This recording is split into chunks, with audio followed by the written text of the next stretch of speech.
New details about the death of Food Network star Ann Burrell. Reports now say it was her husband. The news of Ann Burrell's sudden death is shaking the entire American cooking industry.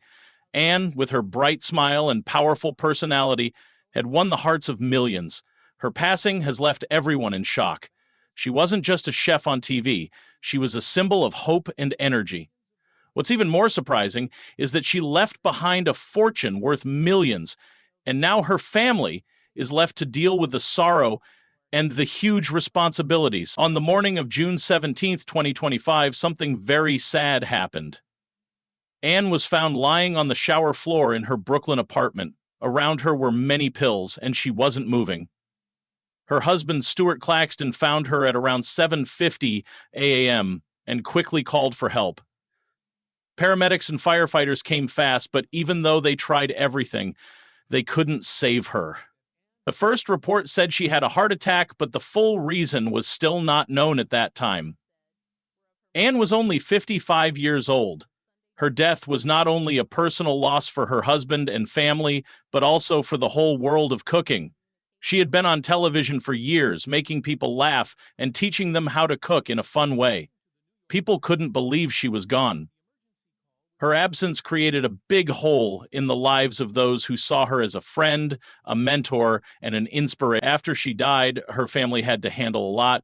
Ann had made about $4 million over her career. She had money in banks, her apartment, money from old TV shows still airing, earnings from her best-sellered cookbooks, and contracts with food brands.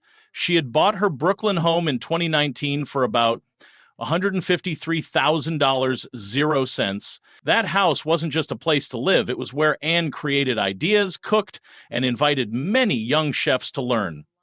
Now, her husband, Stuart, and her close family members had to manage everything. They had to look at her property, handle her TV earnings, and take care of charity work and business deals that weren't finished. Her family said she always made every room brighter with her smile. Even though she's not here anymore, her love and energy will always stay in people's hearts. But along with that love came the hard job of deciding how to handle her money and the things she cared about. Experts say when someone like Ann dies, it takes a long time to settle everything. There are not just bank accounts to worry about. There are also rights to her name, her face, her cooking shows, and the promises she made to help different communities. Her family said they want to continue her good work, maybe by starting scholarships or giving money to causes Ann supported. They have already begun speaking with legal teams, charity groups, and television networks to figure out how her name and legacy can continue to inspire and make a difference. Before all the fame, Ann's journey wasn't easy. She had to work really hard. She was born in Cazenovia, New York. As a young girl, she loved helping her mom in the kitchen and watching cooking shows with her grandma. Her favorite was Julia Child, who inspired her to dream big. Even in those early days, Ann had a way of turning simple recipes into something joyful. Her family remembers her making scrambled eggs with flair, turning peanut butter sandwiches into art projects, and always experimenting with ingredients. Ann finished college in 1991 with a degree in English and communications. But not long after, she realized she wanted to cook for a living. So she joined the Culinary Institute of America, where many young chefs go to learn how to cook professionally. It was tough, but Ann didn't give up. She said once, "If you don't have the heart and strength, you won't last in the kitchen." She graduated in 1996. After school, she went to Italy to learn more. She worked in a small restaurant in Tuscany that only had 30 seats, but had a big reputation.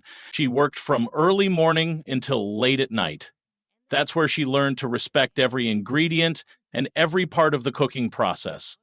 That experience changed how she cooked forever. She learned that food was not just about taste, but about tradition, history, and love. She often said that her time in Italy taught her to cook with all 5 senses. When Ann came back to New York, she was stronger and more skilled. She got a job at a famous restaurant called Felidia, where she worked with Lydia Bastianich, a big name in cooking. Ann learned how to handle the pressure and grew as a chef. She learned the importance of teamwork, timing, and consistency. In 2007, she became the head chef at a restaurant called Centro Vinoteca. This was her first time being fully in charge, and she proved she could lead a kitchen all on her own. She created a menu that mixed Italian traditions with American comfort food, drawing people from all over the city. In 2005, something big happened. She got a job on the show Iron Chef America, helping Mario Batali. This opened the doors to TV fame. In 2008, she got her own show called Secrets of a Restaurant Chef. She showed people how to cook at home like a pro. The show was a big hit and ran for 9 seasons. It was also nominated for awards. People started to really love her. She had a way of breaking down hard recipes into simple steps that anyone could follow. Viewers often said it felt like Anne was in their kitchen with them. In 2010, Anne joined the show Worst Cooks in America. She stayed with the show until 2025. On it, she taught people who were terrible at cooking how to make great meals. She was funny, kind, and sometimes tough, but people loved her for it. Her wild platinum hair and fun personality made her stand out. She helped people believe in themselves. Many contestants said that Anne didn't just teach them how to cook, but helped them find confidence in life. She never gave up on anyone, no matter how many times they burned their food. Anne also appeared on many other shows like Chopped All-Stars, Chef Wanted, and House of Knives. In one show, she won $75,000, 0 cents, and gave it all to a diabetes foundation for kids. That showed how kind and giving she was. She also went on cooking cruises and appeared in big food events. Her appearances brought in huge crowds. Fans waited in line for hours just to meet her, get a cookbook signed, or take a selfie. She always made time for everyone. She wrote 2 cookbooks, Cook Like a Rock Star in 2011 and Own Your Kitchen in 2013. Both books became bestsellers. Fans wrote letters saying that Anne's books gave them confidence in the kitchen. She helped people feel proud of cooking for their families. The books were filled with personal stories, colorful photos, and step-by-step guides that made cooking fun instead of scary. Many young chefs said they first fell in love with cooking because of those books. Anne was known for her spiky blonde hair, bright dresses, and funny socks. She didn't care about looking perfect, she cared about being herself. Her friend Carla Hall once said Anne made cooking joyful and brought personality into every kitchen. She made it okay to be different. She showed people that you didn't have to fit a certain mold to be successful in the culinary world. Her personal life was quiet, but she found love. She met Stuart Claxton in 2018 on a dating app. They got married in 2021 in her hometown with family and friends around. Before Stuart, Anne was engaged to chef Corin Grieveson, which also got attention. Anne never hid who she was and once said she felt no need to keep her identity secret. Her honesty helped many others feel brave enough to live their truth. She showed that being true to yourself is the best recipe for a happy life. And tried opening her own restaurant in 2017 called Phil and Anne's Good Time Lounge. Sadly, it had to close in less than 2 years.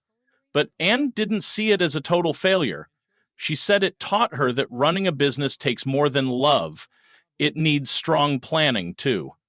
She learned from that experience. She often shared the story of the restaurant to remind people that even successful people stumble, time to many good causes. And that every failure she worked with groups is just another lesson. And families. She was an ambassador for a diabetes group and helped with City Harvest, which feeds hungry people. Anne didn't just talk about helping. She actually did it. She led cooking workshops, helped in schools, and visited nursing homes to make meals better for the elderly. She believed food could heal, connect, and uplift. Her events often ended with hugs, laughter, and full bellies. Even with a busy TV life, she made time for family. After marrying Stuart, she said they did almost everything together. He worked from home, so they were always close. That love helped her stay strong and happy. Friends said that their bond was filled with laughter, shared dreams, and mutual support. She often credited Stuart for grounding her in reality during hectic filming schedules, and kept trying new things even after becoming famous. She taught cooking, joined new shows, and helped in the community. She showed people that cooking isn't just about food, it's about love and sharing. She visited schools, held cooking classes for teens, and inspired many to choose cooking as a career. Her energy was endless, and she never stopped giving. When she passed away, the whole cooking world felt the loss.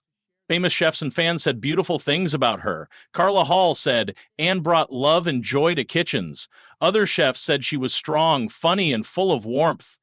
Many said they couldn't imagine Food Network without her. She had become more than a celebrity. She was family to millions. People shared memories on Instagram, TikTok, and Facebook. They said Anne helped them feel brave in the kitchen or made them smile after a hard day. Hashtags with her name were trending for days.